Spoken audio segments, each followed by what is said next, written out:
Warning: this is a Katawa Shoujo playthrough. Some content may be inappropriate for kiddies. Previously on Katawa Shoujo.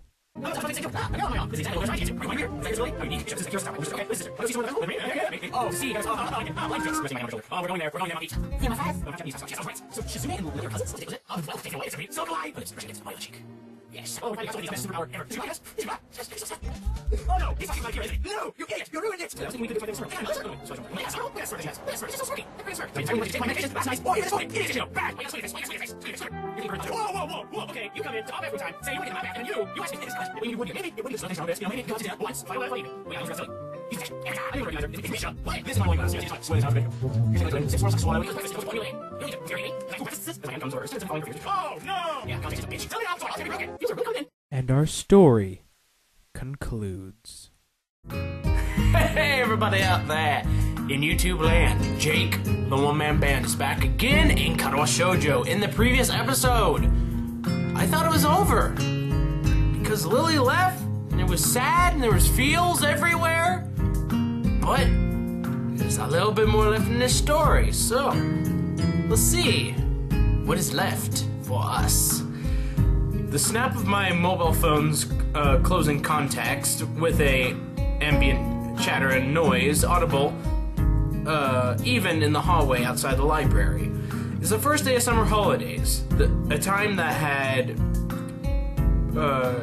preemptually seemed so far away, and yet it's now not only here but also made painfully obvious by the students, or lack thereof, left in the school. Most students have returned home to spend holidays with relatives by now. The few that are left are mostly chatting between themselves, usually about what they intend to do in the coming weeks. It makes me feel like the odd one out of taking advantage of the school library being open for the first several days of the holidays. Obsessively for a few students to drop off any books they borrowed and have yet to return, for those who have their parents pick them up to help pass the time until they get whisked away. Thanks to the recent lengthy phone call from my parents, which had so rudely awoken me from me sleeping in a bean bag at the back of the library, I'm now in the latter category. Waiting for your parents to come pick him up, sliding my phone back into my pocket, the time remembering to set to it, this time remembering to set it to silent, I go back to the quiet and wholly placid room. It's a nostalgic sight. Just as when Lilly first led me to the library, the orange tint of sunset bathes the room in its light while Hanako sits on a beanbag silently reading, and Yuko fusses, just barely visible behind the counter. Hanako's especially been notably more quiet ever since yesterday's happenings, but I really can't blame her, and neither can we. It just wasn't me that depended on that person after all. Well, duh, we all knew that Hanako depended on her a lot more than we did. I quietly walked back to the beanbag near her with where I sat before, being doubtfully careful not to make any unnecessary noise. A soft puff it gives as the bag takes my weight makes Hanako's eyes flick towards me, but only for a second. I get the feeling that Hanako's been quiet partially out of the sadness following Lily's departure. Rather, she seems more thoughtful and measured than I'd expect, perhaps due to her new desires of working out how to deal with Lily's leaving rather than just being depressed over it. It makes me feel a little proud of her. Good for you, Hanako! Moving ahead when we don't! Hey, Hanako. Yeah? Still going to have your idea of traveling? She gives a determined nod. I'll be starting in a day or two. Naomi's decided to come with me too. Oh yeah, you're making friends. That's cool. I don't have any friends. They're all leaving me. Wow, quick start. Where are you two headed first? I think we're going to start by going north, then loop down and go southward. So, Hodokaido is going to be first? She gives another nod, more attentive than the last, and the significance of that place is not lost on either of us. Do you know how you're going to handle the traveling expenses and accommodations? Yeah, I've worked out everything. I think it should be okay. Naomi says she has her side worked out too. If you know that if you need anything, just call, right? I gave you my number before. Any time of the day is fine, even when it's nighttime, because I'll be crying into my pillow. She gives a smile, which in itself feels like a little personal victory. I know. Thanks, Ishio. Maybe Lilly was right. Although I may offer Hanako any help that I can possibly give, I feel as if she doesn't need it. She really has grown. Hanako's plans for the holidays are in sharp contrast to my simple following of my parents' suggestion to stay with them. Holidays are always made me feel less excited than most, though, so maybe this is just a return to the status quo. But we hate the status quo. We need to rock it up. Before my heart attack, I always lived so aimlessly that holidays weren't all that much different than my everyday life anyway. After school, I wandered around a bit in the city, often hanging out with some friends before making my way home to eat dinner with usually one of my parents, but rarely both. Their work schedules didn't leave much time for them to go home, and going there straight from school would just have meant I end up feeling bored. I was a urbanite through and through.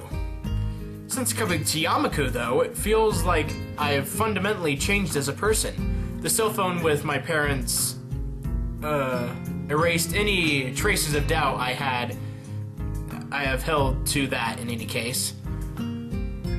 While before I had exercised a fairly normal life of independence for a teenager, that being not a whole lot, my parents were more than pleased to hear my newfound ability to take care of myself. Laundry, cooking for myself, cleaning, all in addition to other general chores that just came from living without parents around. Just little menial things I had to pick up, but with relative ease. When I think about it, I always depended on them, even if they hadn't been at home all the time. To say I never depended on anyone after moving to Yamaku dormitories would be far from the truth, though. Yeah, well, yeah, duh, we had Lilly and Hanako, and Kenji was still there. Excuse me? Yes, Yuko, what is it? The two of us look up at the awkwardly fidgeting figure in front of us. Some things never change. It's getting close to closing time, so, leave. Alright, I'd forgotten that the library closes early during the holidays. Hanako and I give up staying in the library and dust ourselves off, placing our books back on the shelves behind us. The fact that our tastes in reading material have a fair amount to overlap is useful at times. With a bow to Yuko, to apologize for taking so much time, Hanako takes her leave of us. See you tomorrow, Hishio. Yeah, bye. See ya. And with that, she walks off. She walks out of the large wooden aging doors that herald the entrance to the library. She's a quiet person, isn't she? Yeah, always has been. Like we said, some things never change. I suppose I should be surprised at a staff member sharing personal opinions like this. But after knowing Yuko for a while, it's largely expected. Our relationship is more personal rather than one with her acting as an authority figure. Yeah, I think that's just how she is. She's got a lot more confidence in herself these days, though. I don't know her all that all as well as you do, but I think I agree. It's nice to see her talking to people here. She never used to do that before. Well, talking in a library? Come on, you don't do that. You read in a library. Hey, Yuko. You know about Lily's leaving, right? She told me herself a few days ago. It must be hard, leaving everyone behind like she is. She quickly looks back at me after she says this, probably remembering that I went to her for advice on a relationship between Lily and I before. Are you going to be okay? Probably not, but I'm living. That's a difficult question. It's something I'd rather not think about right now, though. Giving more pressing issues. Something seems to be off about the whole deal. Don't you think? What do you mean by that? What are you thinking, Hishio? What do you mean? Yuko appears to think for a while, absent-mindedly scrunching her face up in a variety of creative ways as she does so. I don't think I really know her well enough to make that kind of judgment.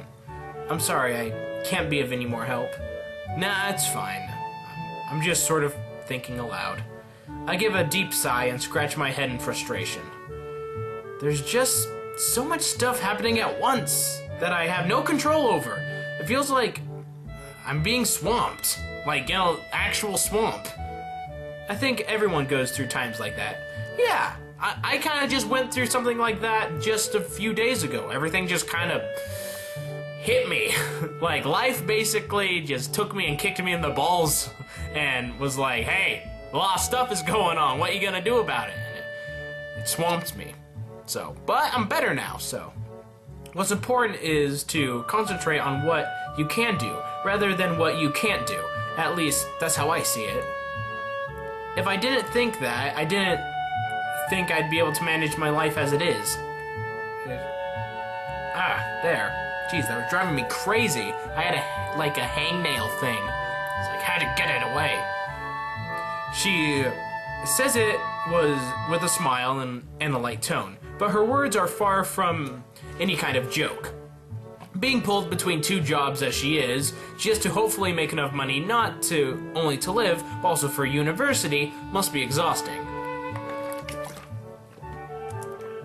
Perhaps that's why, coming from her, this feels like it has more meaning than if it had come from most others. I guess you got a point there. Thank you for your advice once again, Yuko. She bows deeply and smiles again before making her way back to the counter where she spends so much of her time. And now, I'm just in my room, being a loner, a lonely, quiet loner who is sad. The tiny wings of the cardboard crane in my fingers are only just visible in the dim light of my room. Just a little of the moonlight being able to peek through the curtains and around their edges. It's so cute. It's like me, but not really. I lie still in my dark bed for a long time, idly looking at the little origami bird. It feels like a lot's happened since Lily folded it. Oh, that's right, she did, yeah! Man, you're reminiscing. This is sad. But at the same time, it feels like very little has changed. Compared to everyone else, I'm back to square one. I might have a newfound idea of where I want to go in life, but that's hardly something that affects me now. Hanako's changed, I know that much. If anything, she just makes me feel like I've got no excuse to be like this, considering her previous situation. Lily, though. I turn the bird in my fingers another way, looking at it from yet another angle. Tell me your secrets, crane origami bird! Tell me your secrets. When I first met her, she seemed aloft and perhaps somewhat distant. Her actions were always careful, measured, and precise, and her carefully maintained composure always gave the appearance of unerring confidence and serenity. In time, she became less formal.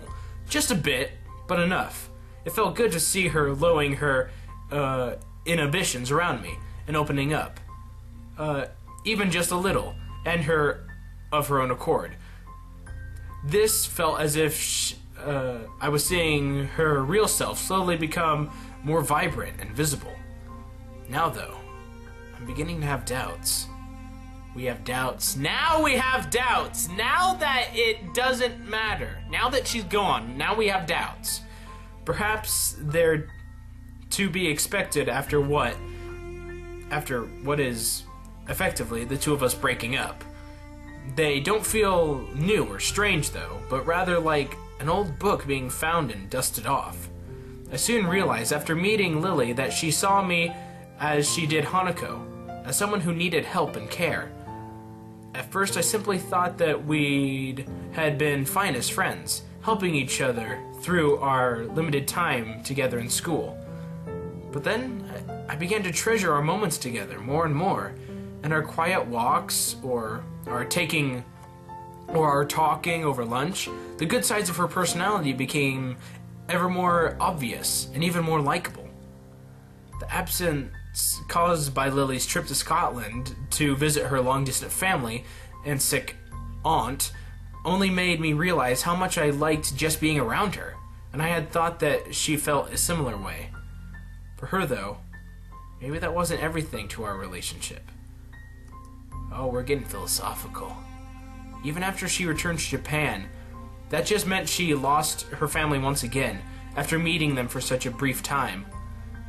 She lived so much of her life without her family around, not to mention with Akira's working long hours, that she had little choice but to be like that.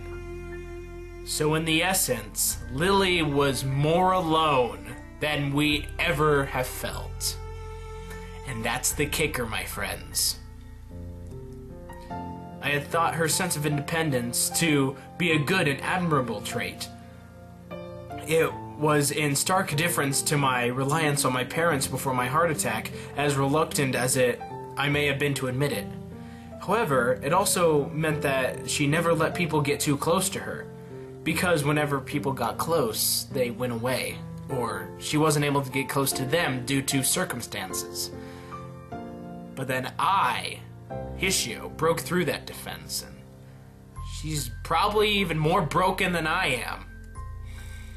She lost her family, likely due to her blindness, went to a different school from anybody she knew because of it, and worked all the harder to make sure she didn't end up as a burden on her sister and those around her.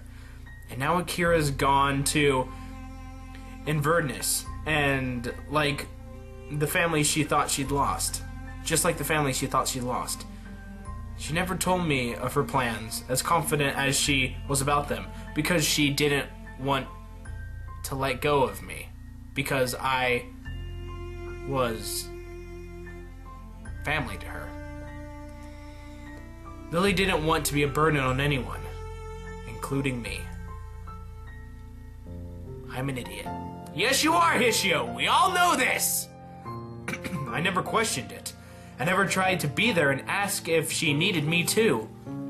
I just set my life up and expected it to stay that way forever, with the two of us having a nice long relationship where we push forwards together, towards our future together.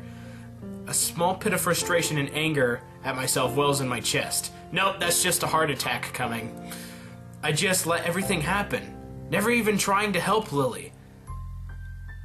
Just her being there was enough. I thought I could keep going if that were true. But that never could happen, but that could never have been enough. It was like a childlike dependence on somebody, without any attempt to understand or help their situation. Thanks to that, I lost Lilly. I lost the one person I loved most because I wasn't there for her when she needed me. We're the idiot. We are the idiots. Thank you, Paper Origami Crane, for divulging your secrets. With a incredibly angry feeling washing over me, I turn over and set the crane back on my desk next to my clock, and the place where it has lived since the day when she folded it for me. Since that day when she herself said that my burdens needn't be my own. The obnoxious bright red numerals of my alarm clock shine through the darkness of the room onto my tired eyes. 10 o'clock. Evening. Curfew will be soon. I wonder about what? Akira mentioned they'd be leaving this evening. I've no idea exactly when their flight is, but that means there's a chance, however small, that they may not have left already. We're going after them, my friends. Adrenaline starts to move through my body as I sit up in my bed, my eyes suddenly wide with possibility. There's no guarantee they've left. Indeed, it's likely that they already have, but there's also a chance they haven't, however small it may be.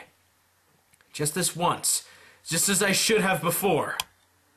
I stand up and rush over to my cabinet, throwing on some clothes as fast as I can, because obviously I was lying in my bed naked, and sliding them on in quick succession.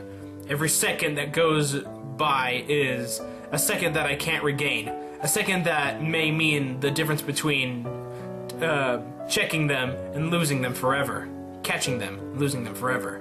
Even if I fail, I have to try. I can't let her leave behind without ever trying to stop her, without just this once being there for her.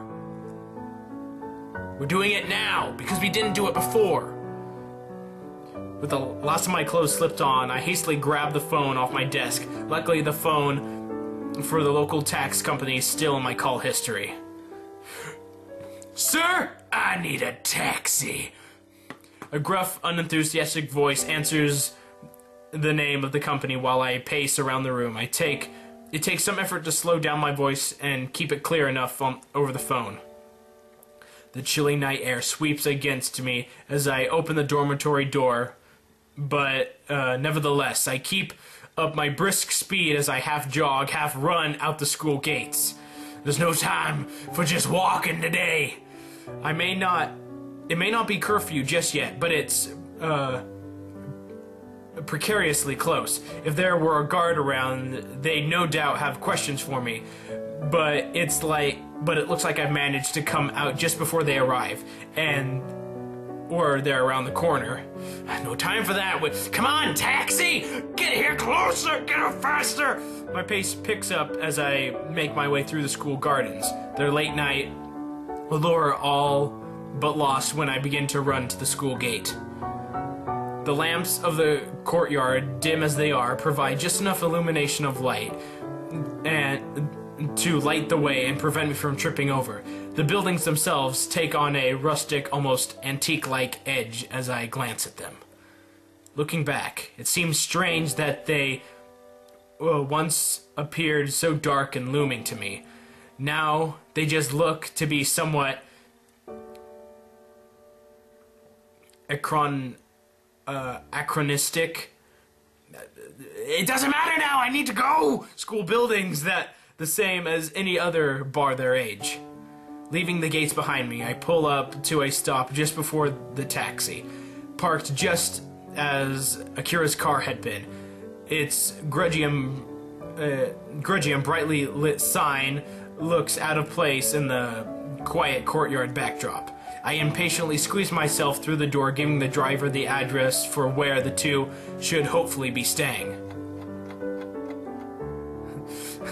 Kick! I need to get in! By the time the taxi pulls up after its trip at maddeningly casual speed, it's well and truly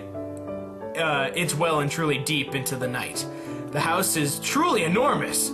Its sheer size much larger than I expected, and ominously still. Fearing the worst, I asked the driver to stay here just in case my efforts are for naught. I silently press on the fancy intercom system outside the gate, produces a short electronic melody on the otherwise silent road. It's not like before. A somewhat deep, gruff voice can be heard from it. This is the Hakamachi residence. Please state your name and why you're bothering us this late. I need to find my girl! I press on despite inwardly wincing at the reasonably annoyance audible in his voice. This is Hishu Nikkei. I was hoping to meet Lilly or Akira, if they're still here. Surprisingly, I managed to summon quite some energy in my voice, enough to make the other side of the intercom silent. A few seconds pass just before I press the button again and ask what's going on. A light turns on outside the front door. I strain my eyes to try and make out who is coming through, but as he comes past a large parked car with fishing rods sticking out of the back, his identity becomes clear. His face is typically placid and emotionless as he saunters up to the gate. He's still childlike in his mannerisms despite his demeanor. With the press of a few buttons from behind the fence, the gate slowly opens. Oh, Hideki! What's up?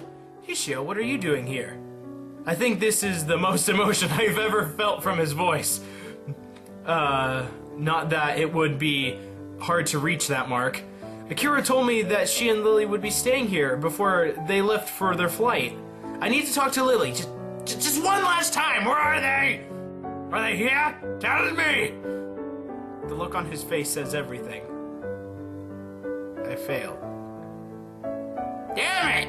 Too late. The one time I actually needed to ask quickly and... Actually, it's possible. What's possible? Tell me, little boy, girl, man! What is it? He's a bit taken aback by my fiver, but I cannot help it at this point. They left not long ago, only a few minutes before you arrived, in fact. If you go straight to the airport, you might be able to. Hishio? No, I'm back. I'm going back to the taxi. Grabbing what little money I've left in my pocket as I go. Thanks, Hideki! Get some sleep! And grow a personality and emotions. With that, I take a seat and shout in short order bark out my destination. Take me to the airport! Get out of my way, people! My chest beats wildly as I tear down the street, my body twisting its way to slip behind the pedestrians walking back and forth beside me. Why are we on the street? Why aren't we in the cab? With the roads solidly blocked with taxis and other cars! Dang it! Damn you, traffic! Of other passengers and picking up others in the time they have to wait, we ended up having to stop almost blocks away. But that's all in the past now. What matters is reaching Lilly. One foot hits the ground and another quickly following without the slightest thought. As if my legs had taken on a life of their own, and all my mind can do is concentrate on the view ahead of me. Just one glimpse of the that long hair of hers, that long yellow hair. That was the same color as the wheat that stretched as far as the eye could see. And no time for reminiscing, dude. Just concentrate on running. That's all we need to concentrate on. In the end, I depended on Lilly, just like Hanako did. Even after we started going out, it still didn't feel like she really ever let herself depend on me. Except for one moment. The one moment where we held each other tightly on that brief yellow field. At that time, she must have feared losing me, just as she did everyone else. That's why, just this once, it's my turn! The night air wraps around me, draining every last remaining warmth out of my body, to the extent that I feel more like, it feels more like midwinter than a summer night. It would only be more dramatic and more appropriate if it was raining at this point. We're running through the rain trying to get to the airport! My fingers, my hands, my feet, they all feel increasingly cold. It's okay, I can worry about frostbite later! The sound of the passing crowds is reduced to no more than a background hum while the sound of my shoes hitting the pavement echoes loudly, every step surging towards the person I have to catch. Forced by my chest tightening in response to the cold of night, I rest my arm over it and try to settle it down. Don't give up on me, Hearts! Please don't! We're almost there! When the airport comes into view, though, I realize this feeling is one I felt before.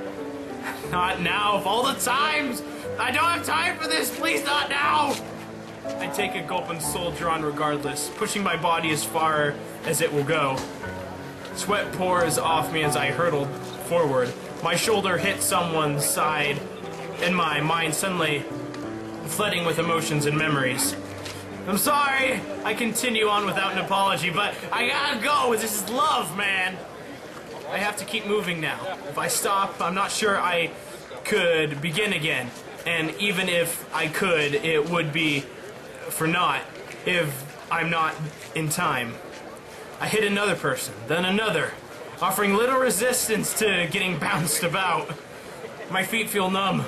My arms are losing all feeling. Well, we're having a heart attack. My chest forces me to hunch over awkwardly, tightening ever more. That afternoon, in the snow, that time when my life irreversibly changed.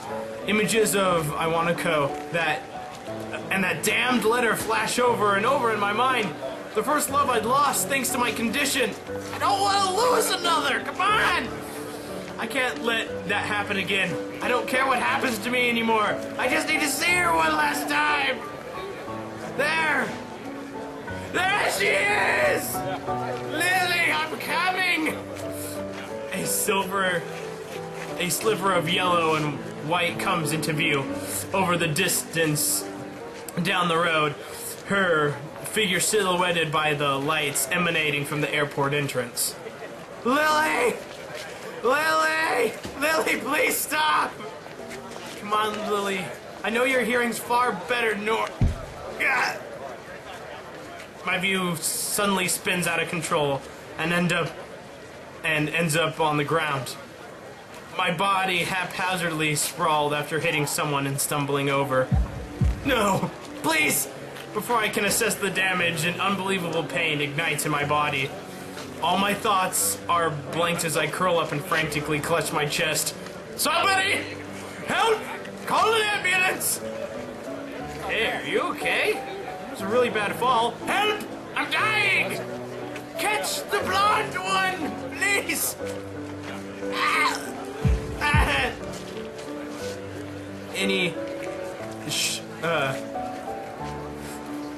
Any sharp knock can do me now. It can do me in. Any over-exertion. I thought I could overcome my limits this once.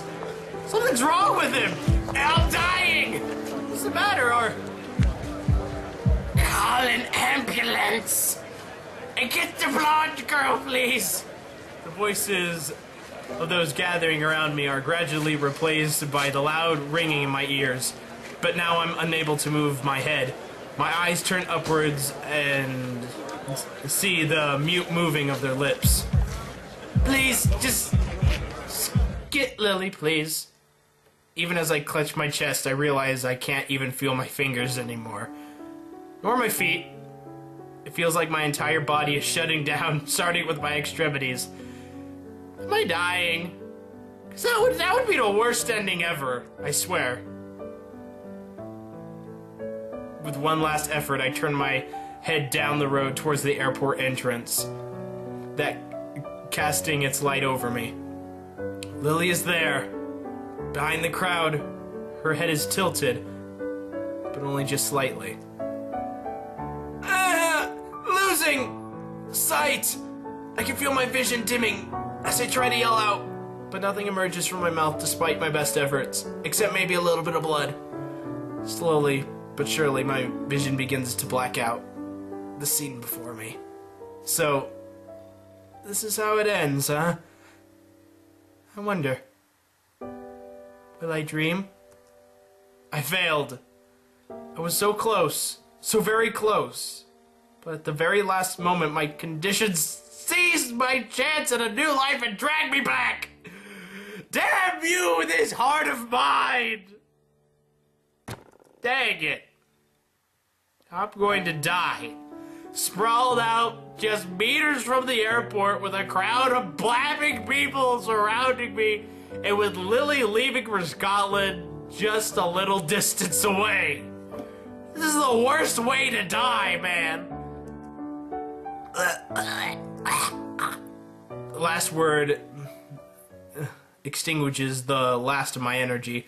The world falls into a deep,